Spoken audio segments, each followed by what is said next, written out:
नमस्कार, आप देख रहे हैं हिंदी खबर एक्सप्रेस और मैं हूं आपके साथ मानवी ठाकुर। शुरुआत करते हैं आज की खास खबरों से। जनपद सिद्धार्थनगर के उसका बाजार की बुझा में national I care and optical centre द्वारा निःशुल्क नेत्र जांच शिविर का आयोजन किया गया। इस नेत्र जांच शिविर का मुख्य उद्देश्य गरीबों का सेवा करना, गांव-गांव में कैंप लगाकर नेत्र जांच किया जा रहा है। वहीं national I care and optical centre के संस्थापक मुजीब का कहना है कि हर एक गांव में नेत्र जांच शिविर का कैंप लगाकर बुजुर्ग, गरीब, महिलाओं और बच्चे हैं उनकी आंखों की समस्या होती है, जिससे लोगों को पढ़ने और देखने में समस्या उत्पन्न हो रही है। वहीं भैरहवा के पूर्व मुख्य नेत्र परीक्षक डॉक्टर कलीम के द्वारा जांच की जा रही है और जो लोग हमारे सेंटर तक नहीं पहुंच पाते हैं, इस नेत्र जांच शिविर कैंप के माध्यम से लोगों का जांच निःशुल्क होता रहेगा। National I care and optical centre उसका बाजार सब्जी मंडी के पास जो हमारी नई संस्था अभी खुली है, जो पूर्णतः कंप्यूटराइज है, जापानी मशीनों द्वारा लैस है, जिसके डॉक्टर कलीम नेत्र रोग विशेषज्ञ जो भैरहवा में पूर्व कार्यरत रहे, राज आई हॉस्पिटल गोरखपुर में, शिफालया आई हॉस्पिटल लखनऊ में और सरस्वती आई हॉस्पिटल प्रतापगढ़ में इन्होंने कार्य किया। काफ़ी अच्छा अनुभव है, जिनकी सुपरविजन में उसका बाजार में national I care and optical centre पर लोगों की जांचें होती हैं। तो हमारा मकसद ये है कि अब हर गांव में निःशुल्क नेत्र जांच शिविर का आयोजन करके जो बुजुर्ग, महिलाएं और बच्चे हमारे सेंटर तक नहीं पहुंच पा रहे हैं, उन्हें निःशुल्क उनकी आंखों की जांच कर उचित परामर्श दिया जाए, ताकि इसका लाभ पूरे क्षेत्र की जनता को मिले। यही हमारा मकसद है, यही हमारा लक्ष्य है। धन्यवाद। 16 किलो अवैध गांजे के साथ 2 अभियुक्त गिरफ्तार। अवैध गांजा की कीमत 12 लाख की आंकी गई है। आंध्र प्रदेश से गांजा लेकर जिले के तमाम स्थानों पर करते थे बिक्री। चेकिंग संदिग्ध व्यक्ति वाहन व भ्रमण क्षेत्र के दौरान चौराहा तिराहे से पहले मुख्य मार्ग के पास से एक अदद मोटरसाइकिल पर सवार 2 अभियुक्त गण मोहम्मद समीम पुत्र मजीबुल्लाह निवासी इस्लामाबाद, सिमरियावा थाना दुधारा जनपद संत कबीर नगर व अल्ताफ पुत्र आमीन खान निवासी मेढ़पाठी थाना चांदपुर जनपद फतेहपुर को 2 ट्रॉली बैग में कुल 16 किलो अवैध गांजा, एक अदद मोबाइल फोन के साथ माननीय सर्वोच्च न्यायालय व मानवाधिकार आयोग के आदेशों निर्देशों का अक्षर पालन करते हुए गिरफ्तार कर माननीय न्यायालय रवाना किया गया। कल शाम 7/6/2024 को दुधारा के पास रात को लगभग 9 बजे वाहन चेकिंग के दौरान एक मोटरसाइकिल पकड़ी गई। चेकिंग के बाद पता चला कि उसमें 2 ट्रॉली बैग में 16 किलो गांजा था। उस मामले में 2 व्यक्तियों को गिरफ्तार किया गया, जिसका एक का नाम समीम पुत्र मजीबुल्लाह है, ये सिमरियावा के रहने वाले थाना दुधारा के, और दूसरा व्यक्ति का नाम अल्ताफ पुत्र आमीन खान है, ये चांदपुर थाना फतेहपुर जनपद का रहने वाला है। दोनों के कब्जे से एक मोटरसाइकिल, 16 किलो गांजा और एक मोबाइल फ़ोन बरामद हुआ है। इस मामले में ज्ञात ये हुआ है पूछताछ में कि अल्ताफ नाम का जो इसमें व्यक्ति गिरफ्तार है, ये पहले वारंगल के थाने के पास थाने से गिरफ्तार होकर के जेल जा चुका है। ये लोग विजयवाड़ा से अवैध गांजा खरीद करके लाते थे और उसको मुंबई में और संत कबीर नगर के आसपास से बेचते थे। इस मामले में हम अग्रिम तहकीकात कर रहे हैं और जो भी इनका सप्लाई चेन नेटवर्क होगा, जो भी इसमें लोग शामिल होंगे, उन सभी का पता लगा करके इसमें गैंगस्टर एक्ट में हम कार्रवाई करेंगे। जो पकड़ा गया माल है उसकी अंतर्राष्ट्रीय बाजार में कीमत क्या है?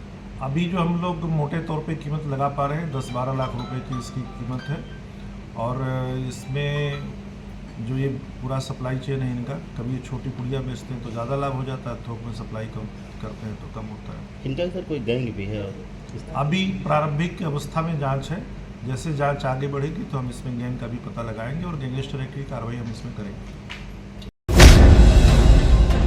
अयोध्या में भाजपा की हार पर सोशल मीडिया पर चल रहे अयोध्या वासियों पर अभद्र टिप्पणी को लेकर भड़के सपा नेता व पूर्व राज्य मंत्री पवन पांडे ने कहा, अयोध्या जाना प्रसाद न लेना, अयोध्या जाना पानी न पीना, अयोध्या में खाना न खाना, अयोध्या वासियों को किसी को न्योता नहीं दे रहे, भगवान राम न्योता नहीं दे रहे हैं, कार्ड नहीं बांट रहे हैं, जिसको आना होगा वो 100 बार अयोध्या आएगा रामलला का दर्शन करने के लिए। अयोध्या वासियों ने भाजपा को हरा दिया, बहुत अच्छा काम किया। अयोध्या ठगी गई है, अयोध्या लूटी गई है। जो फेसबुक पर तिलमिला मिलाकर लिख रहे हैं, अभी उनका मकान टूटा होता, पूरा खानदान रो रहा होता। भाजपा सोशल मीडिया पर नफरत फैला रही है। राम की धरती पर राम की प्रजा के खिलाफ अनर्गल प्रलाप हो रहा है। ये सभी भाजपा के लोग कर रहे हैं। वोट मांगेंगे राम के नाम पर और राम की प्रजा को अपशब्द कहेंगे। जो राम की प्रजा का अपमान करेगा वो भगवान श्री राम का अपमान कर रहा है। उनको प्रभु श्री राम माफ नहीं करेंगे। प्रभु राम अपनी प्रजा का बहुत सम्मान करते थे। जो राम की प्रजा को गाली देगा, जो राम की प्रजा का अपमान करेगा, जो अयोध्या की धरती का अपमान करेगा, जो अयोध्या वासी का अपमान करेगा, उसको प्रभु श्री राम माफ नहीं करेंगे। 2027 में भगवान श्री राम सुपड़ा साफ करेंगे। 2027 में प्रदेश में समाजवादी पार्टी की सरकार बनेगी। अखिलेश यादव मुख्यमंत्री बनेंगे। मैं संपूर्ण अयोध्या वासियों को अयोध्या फैजाबाद लोकसभा से समाजवादी पार्टी और इंडिया गठबंधन के उम्मीदवार श्री अवधेश प्रसाद को भारी बहुमत से विजयी करने के लिए ढेर सारी बधाई और शुभकामनाएं देता हूं। अयोध्या लोकसभा के 19 लाख मतदाताओं के हम हृदय से आभार व्यक्त करते हैं। मैं अपने अयोध्या महानगर और अयोध्या विधानसभा के सभी नेता पदाधिकारी और अयोध्या विधानसभा की सम्मानित जनता का भी आभार व्यक्त करता हूं कि इतना भारी बहुमत, इतना भारी वोट समाजवादी पार्टी और गठबंधन के प्रत्याशी को दिलाया। दूसरी बात, लगातार जब से समाजवादी पार्टी अयोध्या जीती है, एक दलित और पासी परिवार का बेटा दिल्ली पहुंचा है, अयोध्या के सांसद पद पर निर्वाचित हुआ है, तब से मैं देख रहा हूं भारतीय जनता पार्टी में बड़ी बिलबिलाहट है।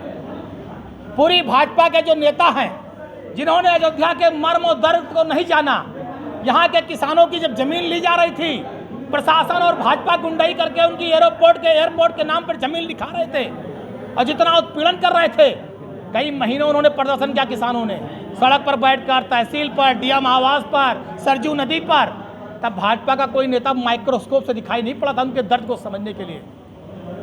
रामपथ के नाम पर अधिकारियों ने लूट की, व्यापारी ठगा गया, रामपथ पर रहने वाले लोग ठगे गए, उनके मकान के मुआवजे के नाम पर लाखों रुपया प्रशासन ने लूटा, करोड़ों रुपया लूटा, उनके मकानों और दुकानों के मुआवजे में बड़ा खेल किया। तब भी माइक्रोस्कोप से जब बुलडोजर चल रहा था रामपथ पर, तो कोई भाजपा का नेता माइक्रोस्कोप से कई किलोमीटर तक दिखाई नहीं पड़ रहा था। और आज जब जनता ने इंडिया गठबंधन साइकिल को वोट दे दिया, तो तिलमिला रहे हैं, बिलबिला रहे हैं। अयोध्या जाना प्रसाद मत लेना, अयोध्या में पानी न पीना, अयोध्या में खाना न खाना। अरे कोई न्योता दे रहा है क्या? यहाँ तुम आओ चाहे ना हो, कौन सा फर्क पड़ने वाला है? तुम्हारे 100 दफा गर्ज होगी राम जी का दर्शन करने आओगे, कोई राम जी यहाँ न्योता कार्ड नहीं बांट रहे हैं। तुम्हारे गर्ज होगी, आओगे अयोध्या, कोई यहाँ बुला नहीं रहा है। और तुमने अयोध्या वासियों ने बहुत अच्छा काम किया, हरा दिया भाजपा को, क्योंकि अयोध्या ठगी गई, लूटी गई।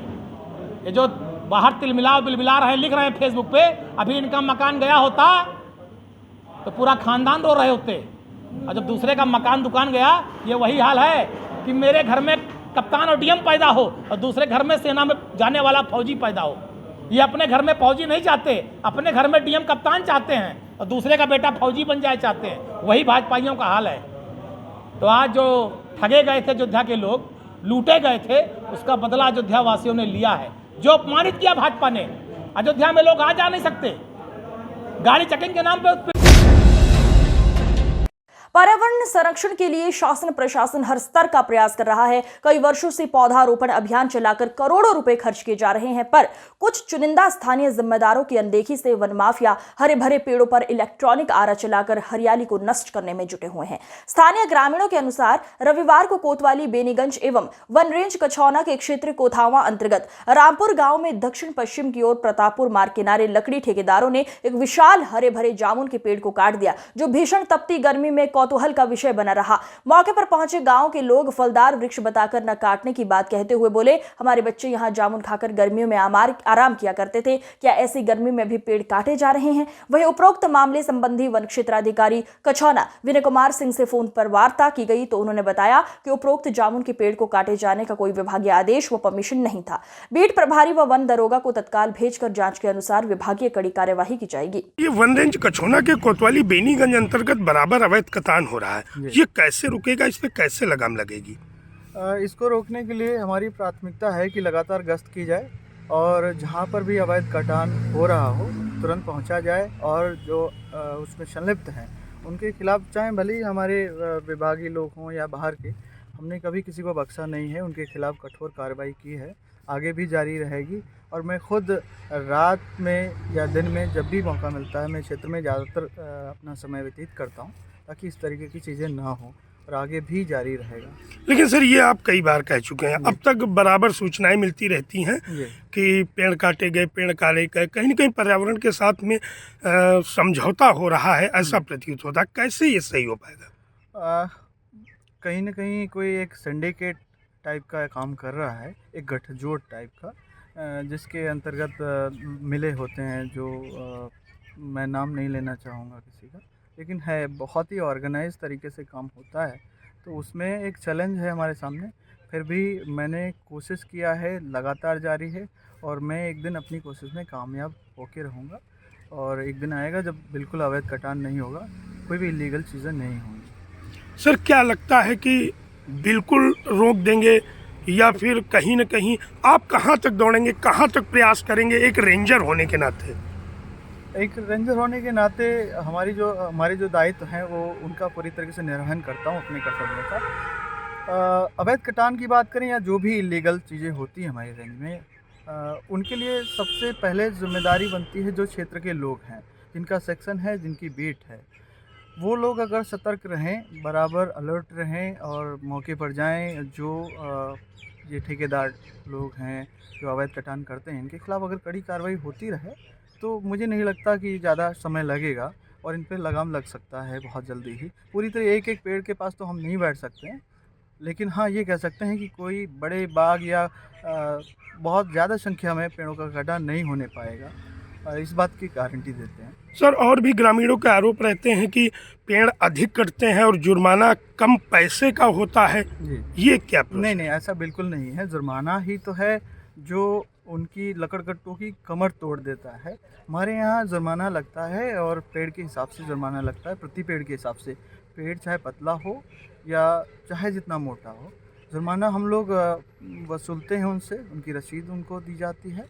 और ख़ासकर जो अभिवहन गलत तरीके से अगर अवैध लकड़ी ले जाई जा रही है, तो जो उसमें वाहन प्रयुक्त होता है उस पे जुर्माना लगता है। जैसे ट्रैक्टर ट्राली पे 1 लाख रुपए का जुर्माना है, तो 1 लाख रुपए से कम की रसीद नहीं कट सकती। इस तरीके से हम कोशिश करते हैं कि जुर्माना जब ज़्यादा पड़ेगा तो अवैध नहीं होगा कोई चीज़। जी। पर्यावरण संरक्षण को लेकर क्या आप किसी नए तरीके से कार्य करेंगे सर?